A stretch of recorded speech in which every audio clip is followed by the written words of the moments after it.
ہمارے دوست مولوی صاحب کہتے ہیں کہ میں نے مولویوں کے ساتھ زندگی گزار دی، مولوی صرف ممبر کی حد تک دیندار نظر آتے ہیں، خود سارے کام کر رہے ہوتے ہیں، ہمیں منع کرتے ہیں کہ حرام ہے۔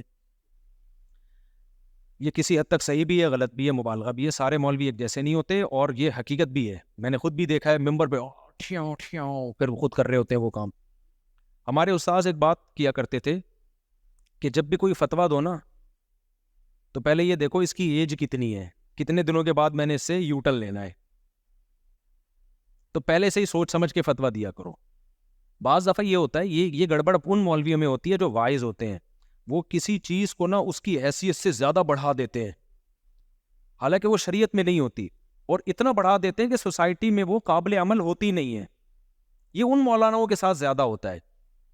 اب مثال کے طور پر میں نے ایسے مولانا دیکھے ہیں بدنظری کے خلاف بیان، عورت سے چھپو، اس کے ہاتھ لگ گیا تو ایسے جیسے سر میں کیل ٹھوک دی، اور دیکھ لیا تو ایسے جیسے زنا ہو گیا، اتنا سخت بیان کرتے ہیں کہ بس نامحرم عورت تو بس آدمی کہتا ہے بھائی مار دو ان کو، سب کو خبروں میں ڈال دو۔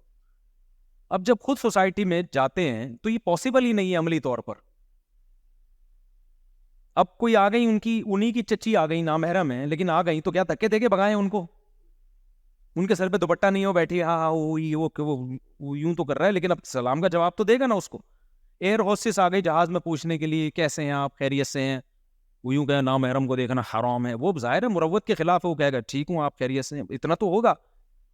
تو یہ وہ مولانا لوگ ہیں جو شریعت کو ابھی سوسائٹی میں چلے ہوتے نہیں ہیں، انہوں نے صرف گھر مدرسہ ممبر دیکھا ہوتا ہے، تو ایک ایسی چیز قرآن و سنت سے نکال کے پیش کر دیتے ہیں جو قابل عمل نہیں ہوتی۔ اس وقت تو واہ واہ ہو جاتی ہے، کہتے ہیں ایسے ہوتے ہیں ٹنکے کی چوٹ پہ حق بیان کرنے والے، ڈرتے ورتے نہیں ہیں، جب خود پھنستے ہیں تو کیا کرتے ہیں بھائی یہ کیا ہو گیا، پھر لوگ بدگمان ہوتے ہیں۔ یہ دیکھو، اس کی میں ایک آسان مثال دوں، یہ جو بارات کا کھانا ہے نا، یہ اسلام میں ثابت نہیں ہے، نبی نے ولیمہ کیا ہے، بیٹیوں کی شادی پہ ایک کھجور بھی نہیں کھلایا، اسی طرح جہیز بھی ثابت نہیں ہے۔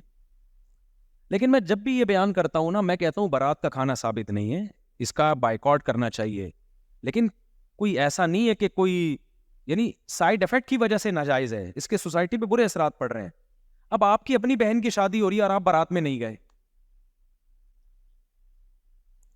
تو آپ کا جو بہنوئی ہے یا آپ کے جو بہن کے سسرال ہیں وہ بولیں گے یہ بندے کہاں شارٹ ہو گئے، 3 مولوی تھے بھائی، وہ تینوں یہ بہن کی شادی سے غائب ہو گئے۔ ان کو یہ بات سمجھانا کہ بارات کی وجہ سے بائیکاٹ کیا ہے، یہ بات ان کو سمجھ میں آئے گی؟ آپ کہہ سکتے ہو پھر وہ بائیکاٹ کر لیتے، بائیکاٹ کرتے رشتہ نہیں ہوتا آگے، نتیجہ کیا نکلتا؟ رشتہ ہی نہیں ہوتا آگے نا۔ تو آپ نے شروع میں بات ایسی کیوں کی ہے جو سوسائٹی میں قابل عمل نہیں ہے؟ ہمیں شریعت میں اس کی بیسیوں مثالیں، ایک سیکنڈ میں بیسیوں مثالیں ملتی ہیں کہ ایک چیز بعض دفعہ غلط ہوتی ہے لیکن مجبوری میں کیا ہوتی ہے، وہ جائز ہوتی ہے۔ ہاں وہ چیز جو سری حرام ہے نا، وہ کبھی مجبوری میں، شراب مجبوری میں جائز نہیں ہوگی، چرس مجبوری میں جائز نہیں ہوگی۔ ایک چیز ناجائز ہے سائیڈ افیکٹ کی وجہ سے، تو اب اس کا سائیڈ افیکٹ نہ کرنے میں زیادہ ہو رہا ہے، لڑکی کا رشتہ ٹوٹنے کا خطرہ ہے، تو یہ کوئی اچھی بات ہے کہ صرف بارات کے چکر میں بہن کی رشتہ ہی ٹوٹ جائے؟ اسی طرح جہیز غلط چیز ہے، لیکن میں کہتا ہوں بھائی سسرال لالچی ہے، ان کو سمجھ میں نہیں آ رہا، آپ نے بیٹی کو اگر جہیز نہیں دیا، آگے ساری زندگی ساسوں کے تانے سنتی ہے وہ۔ جہاں ایسی سچویشن ہو تو جب ظلم سے بچنے کے لیے رشوت دینا جائز ہے تو جہیز دینا بھی ظلم سے بچنے کے لیے جائز ہے۔ یہ وہاں روکا جائے گا جہاں دونوں پارٹیاں اس کو سمجھتی ہوں، جہاں ایک پارٹی سمجھتی ہے دوسری نہیں سمجھتی، پھر تو دینا پڑے گا آپ کو جہیز، ورنہ برباد ہو جائے گی بیٹی کی زندگی۔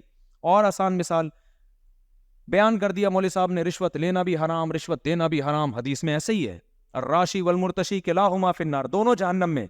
لیکن آگے حدیث کی تشریح میں جب آپ جائیں گے تو علماء نے لکھا ہے لینا دینا جب حرام ہے جب آپ کسی کا حق دبانے کے لیے دے رہے ہو رشوت، آپ کی سیٹ بنتی نہیں تھی گورنمنٹ کی، کسی اور کا حق تھا، آپ نے حق مارا، رشوت دے کے اس سیٹ پہ آ گئے آپ، یہ حرام ہے۔ لیکن آپ کا حق بنتا ہے، اگلا صرف رکاوٹ ڈال رہا ہے اس بیس پہ کہ آپ پیسے نہیں دے رہے، تو یہاں وہ لینے والا مجرم ہے، آپ تو مجبوری میں دے رہے ہو۔ نہیں ہے بات، میرا خیال ہے سمجھ، آپ تو مجبوری میں دے رہے ہو بھائی، آپ دوسرے کا حق چھیننے کے لیے نہیں، اپنا حق لینے کے لیے دے رہے ہو۔ اب مولوی صاحب، اب کسٹم میں دیکھ لو نا، کنٹینر پھنسے ہوئے ہوتے ہیں، اب انہوں نے حدیثیں سنی ہے رشوت لینا بھی حرام دینا بھی حرام، وہ دے ہی نہیں رہے، تو ان کا کنٹینر قیامت آ جائے گی, حضرت عیسیٰ علیہ السلام نازل ہو جائیں گے, دجال آ جائے گا, وہ کنٹینر تباہ کر دے گا, دجال آ کے وہ نکلے گا وہاں سے. ایسے موقع پہ کیا ہوگا؟ اب وہ مولوی صاحب نے خود تو بیان کر دیا رشوت لینا بھی حرام, دینا بھی حرام, لینا بھی حرام, دینا بھی حرام. اب ان کو اپنا بزنس ہوا, کنٹینر ان کا پھنسا ہوا ہے, اب وہ کہنا لینا بھی حرام تو دینا بھی, سارے پیاز سڑ رہے ہیں بھائی سارے پیاز کیا ہو رہے ہیں؟ سڑ رہے ہیں, کروڑوں روپے کا مال برباد ہو رہا ہے. تو ایسے موقع پہ وہ بیچارے کتابیں لے کے گنجائش تلاش کرتے ہیں, تو جب کتابیں اٹھاتے اس میں لکھا ہوتا ہے بھائی لینا ہر صورت میں حرام ہے, دینا اس صورت میں حرام ہے جب آپ دوسرے کا حق مار رہے ہو. گورنمنٹ آفیسر اگر آپ کا حق دبا رہا ہے تو اپنا حق لینے کے لیے دو گے تو پھر اس کو گناہ ملے گا, آپ کو نہیں ملے گا گناہ. اب جب پریکٹیکل لائف میں یہ علماء آتے ہیں نا, یہ اس طرح کے مولانا لوگ جن کو علم کامل نہیں ہوتا, پھر وہ جب وہ دیتے ہوئے پکڑے جاتے ہیں, لو بھائی بیان کیا کر رہے تھے, دینا بھی حرام, رشوت لینا بھی, اور اب کیا کر رہے ہیں, کنٹینر کے لیے دے رہے ہیں.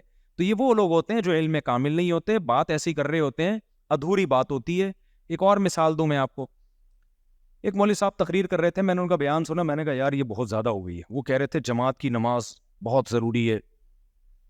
ایک نابینا صحابی نبی کی خدمت میں آئے, عرض کیا یا رسول اللہ میں گھر پہ نماز پڑھتا ہوں, آپ نے فرمایا اذان کی آواز آتی ہے, فرمایا پھر مسجد میں آنا ضروری ہے. یہاں تک حدیث صحیح ہے. اب انہوں نے آگے بیان کر دیا کہ اگر کسی رسی کی مدد سے بھی آنا پڑے نا, راستہ نظر نہیں آ رہا. اب بیان تو کر دیا, یعنی وہ نابینا رسی پھینکے گا ہک کر کے یا کسی کو دے گا اور یوں کر کے مسجد ہے. میں نے کہا یار یہ تو حدیث. اب بیچاروں کا علم کام دیکھو, اس مولوی صاحب کی نیت بری نہیں تھی, منافقت نہیں تھی, وہ لوگوں کو موٹیویٹ کر رہے تھے کہ یار جماعت کی اہمیت آ جائے.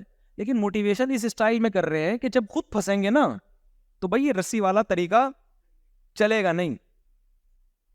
اللہ نہ کرے وہ نابینا ہو جائیں اور کوئی رسی لا کے پکڑا دے, بولے گا کب تک رسی سے میں آؤں گا یار, گھر میں پڑھنے دے, یہی کہیں گے نا. تو لوگ کہیں گے لو بھائی ان کے قول میں اور ان کے عمل میں کیا ہے, تضاد ہے. باتیں کچھ کر رہے ہیں, تقریریں کچھ اور عمل کچھ. تو یہ میں نے بھی اپنی یہ جس نے سوال پوچھا ہے بالکل صحیح پوچھا ہے. بہت سے مولانا لوگ کیا کرتے ہیں, ایسی بات بتا رہے ہوتے ہیں لوگوں کو ممبر پہ, اس وقت لوگ بلے بلے واہ واہ سبحان اللہ زبردست حق پرست, جیسے ماضی میں کچھ ایسے لوگ گزرے. تو ایک اصول ضابطہ رکھو بھائی, ہم نے ریاست کو بچانا ہے بس, ایسی کی ہمیں شخصیتیں بعد میں, پہلے کیا ہے, اسٹیٹ ہے, ریاست ہے, ہماری پالیسی ہے, اسٹیٹ پہ کمپرومائز نہیں ہوگا, بس پاکستانی ہے, مسلمان ہے, اس کے بعد ہم پاکستانی ہے, ختم. تو اس میں کبھی فوج کی مخالفت بھی ہوگی, کبھی حمایت بھی ہوگی. اگر آپ نے ایک ہی چیز کو درد سر بنا لیا تو پھر آپ پھنس جاؤ گے. تو خیر ملک میں ہوتا بہت الٹا سیدھا غلط ہو رہا ہے بہت کچھ, جو ابھی جو حالات چل رہے ہیں کوئی اچھے حالات تھوڑی چل رہے ہیں. اچھا خیر, تو میں کہاں, تو یہ جو کسی نے پوچھا نا مذہبی اسکالر ایسا کرتے ہیں, یہ ایسا کرتے ہیں بیچارے, وہ غلط نہیں ہوتے, ان کو پوری نالج نہیں ہوتی, ممبر پہ وہ ایک دم جوش میں تقریریں. تو مولوی ہونے کا مطلب فرشتہ نہیں ہے, وہ بھی انسان ہوتا ہے. یہ جو اللہ نے قرآن میں کہا نا, وَمَن يَعْمَلْ سُوءًا ثُمَّ وَمَن يَعْمَلْ سُوءًا أَوْ يَظْلِمْ نَفْسَهُ ثُمَّ يَسْتَغْفِرِ اللَّهَ يَجِدِ اللَّهَ غَفُورًا رَحِيمًا. کسی سے کوئی گناہ ہو جائے, توبہ کرے تو اللہ معاف کرے گا. تو یہ آیت صرف غیر مولوی کے بارے میں نہیں ہے, مولوی بھی اس میں شامل ہیں. تو سب کے لیے, صرف پیغمبر معصوم علی الخطا ہوتے ہیں. تو کسی کی پرائیویسی میں گھسنے کی آپ کو ضرورت کیا ہے, ٹھیک ہے نا, آپ دیکھو بھائی بات صحیح کر رہے ہیں, سمجھ میں آ رہی ہے, ٹھیک ہے بھائی. تو ہمیں شریعت نے پردہ ڈالنے کا حکم دیا. کسی کا عیب سامنے آئے تو کیا کرو بھائی, پردہ ڈالو. ہاں ایسا عیب جس سے لوگوں کو نقصان ہو رہا ہو, چوری کہاں کر رہے ہیں, چرس تقسیم کر رہے ہیں چپکے چپکے, اس سے تو سوسائٹی تباہ ہو رہی ہے. ایسے عیبوں میں اس کو تنبیہ کی جائے گی, نہ مانے تو اس کو دنیا کے سامنے لایا جائے. جیسے جو سیاسی لیڈر کوئی رشوت لیتا ہوا پکڑا جائے تو ایسے لوگوں کو ایکسپوز کرنا چاہیے, کیونکہ یہ ضرر اس کی ذات تک نہیں ہے بلکہ یہ ضرر متعدی ہے, لوگوں تک پھیل رہا ہے.